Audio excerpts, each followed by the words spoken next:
जी हाँ दोस्तों, अगर देखा जाए तो सागर धनखड़ हत्याकांड मामला एक हाई प्रोफाइल केस है और इस केस में कोई भी कसर नहीं छोड़ी क्राइम ब्रांच की टीम और दिल्ली पुलिस की टीम ने। वो कैसा, आप सभी को पूरी जानकारी देंगे अपनी इस रिपोर्ट के माध्यम से।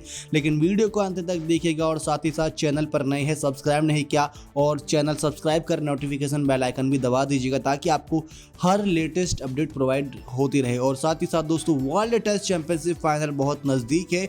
इंडिया वर्सेस न्यूजीलैंड का जो साउथहैम्पटन के मैदानों पर खेला जाना है, उसकी लाइव कवरेज की सारी अपडेट हमारे इस चैनल के माध्यम से आपको मिलती रहेगी, तो जरूर सब्सक्राइब कर बने रहेगा। तो चलिए दोस्तों, अब आपको जानकारी देते हैं सागर धनखड़ हत्याकांड मामले की, जिसमें सुशील कुमार जैसा एक हाई प्रोफाइल व्यक्ति जुड़ा हुआ है। उसको एक अपराधी की नज़रों से देखा जा रहा है। लेकिन ऐसे में क्या पुलिस प्रशासन ने उसके खिलाफ जरा सी भी नरमी बरती? तो दोस्तों, यहाँ पर जवाब होगा ना में, यानी कि उसको कोई भी वीआईपी ट्रीटमेंट नहीं मिला, कोई भी ऐसी खास उसको चीज़ें नहीं अभी तक प्रोवाइड की जाए जो अभी तक लगे कि हाँ ये एक हाई प्रोफाइल व्यक्ति है। देखा जाए तो उसको एक कैदी की तरह ही ट्रीट किया जा रहा है, बल्कि उससे भी ज़्यादा उसको बुरा बर्ताव किया जा रहा होगा। ये खबरें सामने आ रही हैं। सबसे पहले दोस्तों, हमने देखा था जब सुशील कुमार गिरफ्तार हुए थे तो पुलिस रिमांड में थे।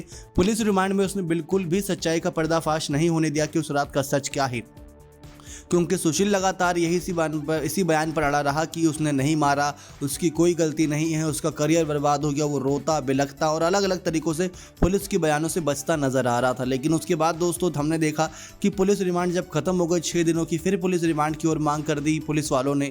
फिर पुलिस रिमांड उसकी 4 से 3 दिन तक और बढ़ाई गई, लेकिन उसमें भी कोई सच्चाई हाथ नहीं लगी, बल्कि उसको भटिंडा, ऋषिकेश, हरिद्वार हर जगह पर ले जाया गया जहाँ पर उसने लोगों की मदद ली थी। उन लोगों से ही पूछताछ की गई कि आपने सुशील को किस वजह से मदद किया। आप जानते थे कि सुशील कुमार पर 1 लाख का इनामी बदमाश है, लेकिन उसके बावजूद भी आपने इसकी हेल्प की। लेकिन पुलिस ने इन सब चीज़ों के बावजूद एक चीज़ पर नजरें गड़ाई रखी, वो थे सुशील कुमार के खिलाफ बहुत बड़े सबूत, उसका मोबाइल फ़ोन, उसके कपड़े और साथ ही साथ सीसीटीवी फुटेज और वो वीडियोस जो उसका पर्दाफाश कर सकती हैं।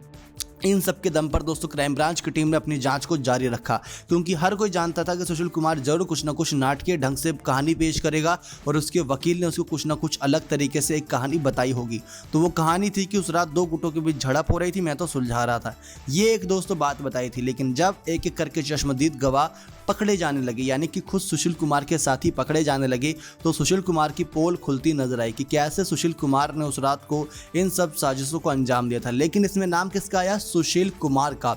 इसके पीछे की हकीकत और इसके पीछे का मुख्य चेहरा कौन था? अजय बकरवाल। दोस्तों, ये बात हम नहीं बल्कि मीडिया रिपोर्ट्स कह रहे हैं कि अजय ने अपना बदला लेने के लिए, जो उसका पर्सनल बदला था सोनू महाल से, उसको लेने के लिए सुशील कुमार को भड़काया और सागर के खिलाफ खड़ा कर दिया। और सागर तो सोनू के साथ खड़ा था, सोनू ने भी सागर की हेल्प की, लेकिन ऐसे में अजय अपना बदला लेना चाहता था सोनू से।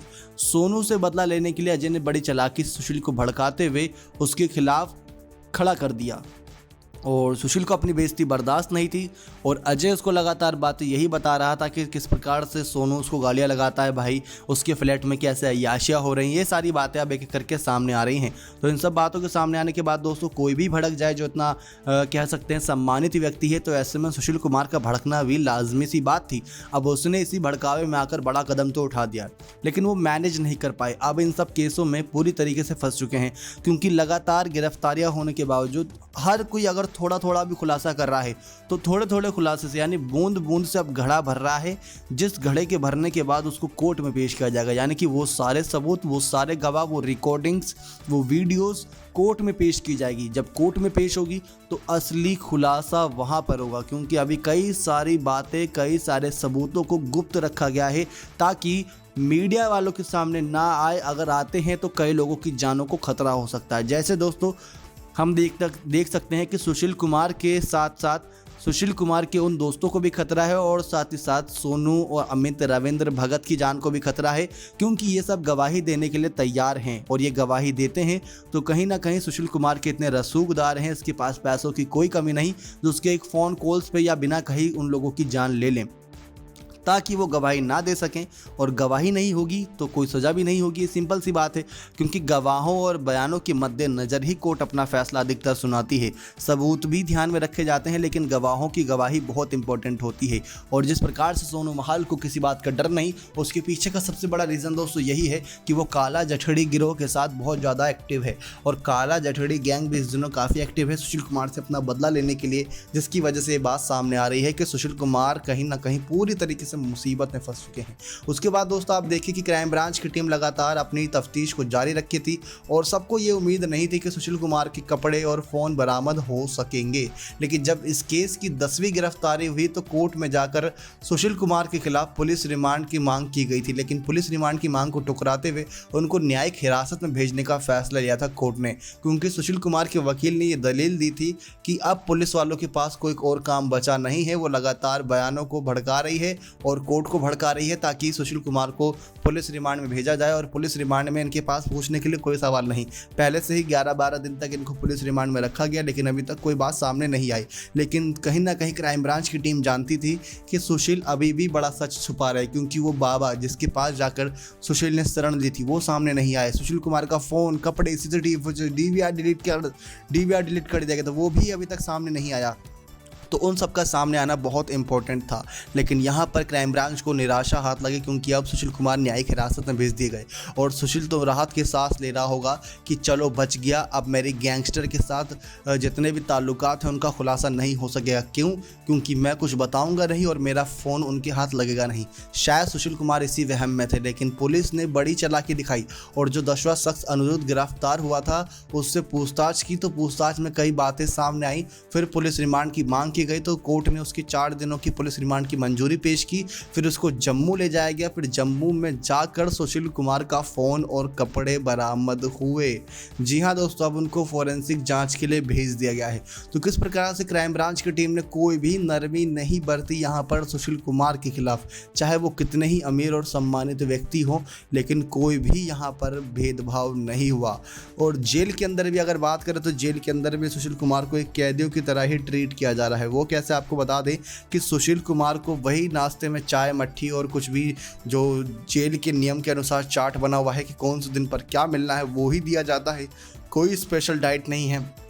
भले ही उनको इस बात की जानकारी दी गई हो कि आप जेल में कैंटीन से खाना लेकर खा सकते हो, और आपका अकाउंट खोल दिया गया है जेल के अंदर, तो आप वहां से खरीद के खा सकते हो। इसके अलावा सुशील कुमार को रोटियों में थोड़ी बहुत कह सकते हैं बढ़ावा मिला है, क्योंकि रोटी जो कैदी कम खाते हैं उन्हीं की कैदियों की रोटी की सुशील कुमार को प्रोवाइड करा दी जाती है, ताकि अपनी हेल्थ और फिटनेस को बरकरार रख सकें। तो ये एक एक करके बड़ी बड़ी खबरें सामने आ रही हैं सुशील कुमार मामले को लेकर कि क्राइम ब्रांच की टीम और दिल्ली पुलिस की टीम ने कोई भी नरमी नहीं बरती।